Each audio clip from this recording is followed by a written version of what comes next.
පුළුවන්. ඇත්තටම මට අද ප්‍රෝග්‍රෑම් එක ගැන වචන කිහිපයක් කතා කරුවොත් මම මගේ බබාලා තුන්දෙනාම අරගෙන ආවා. බබාලා දෙන්නෙක්ව. මම හිතනවා මට ඒ විතර නෙවෙයි මටත් මගෙත් අඩුපාඩු හදාගන්න කොහොමද මේක කරන්නේ කියලා දන්නේ නැතුව ඉන්නේ.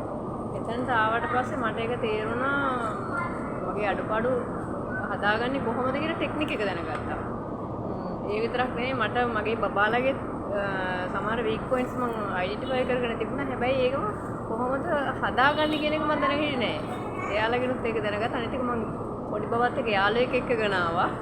එයා මේ ප්‍රෝග්‍රෑම් එකට දු පුංචි බබාව එළියෙන් තියන්න තමයි මම එයාව එක්කගෙන ආවේ. අන්තිමදී මම එයාවත් මේ ප්‍රෝග්‍රෑම් එකට ගත්තා මගදී.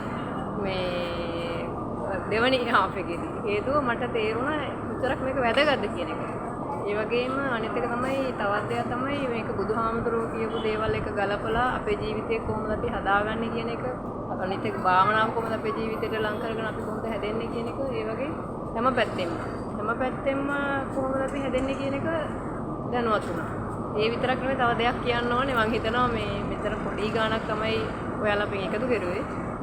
මම හිතනවා ඔයාලගේ රිෆ්‍රෙෂ්මන්ට් වලටවත් ඒ ගාණ මදි කියලා. එකතු කරපු ගාණ. අනිත් එක මම හිතනවා මෙතන වැඩ කරන කට්ටිය ස්ටාෆ් ඒ වගේම අපිට හොඳට සැලකුවා. මම හිතනවා අපෙන් එකතු කරපු ගාණ ඒ ඇත්තටම රිෆ්‍රෙෂ්මන්ට් වලට මදි කියලා විතරක් නෙවෙයි. දැන් මෙතන ඔයාලගේ ස්ටාෆ් එකට විතරක් නෙවෙයි. මෙතන මම හිතනවා ඔයාලා ඒකට ගෙවන්න ඕනේ කියලා. මේ හැම දෙයකට බලනකොට 100ට මම හිතනවා 50ක්වත් අපෙන් එකතු කරන්නේ නැතිද ඉතුරු 50% ඔයාලා දරන්න ඇති කියලා. හිතන විදියට. ඇත්තට මේ හැම දෙයකටම ගොඩාක් ස්තුතියි.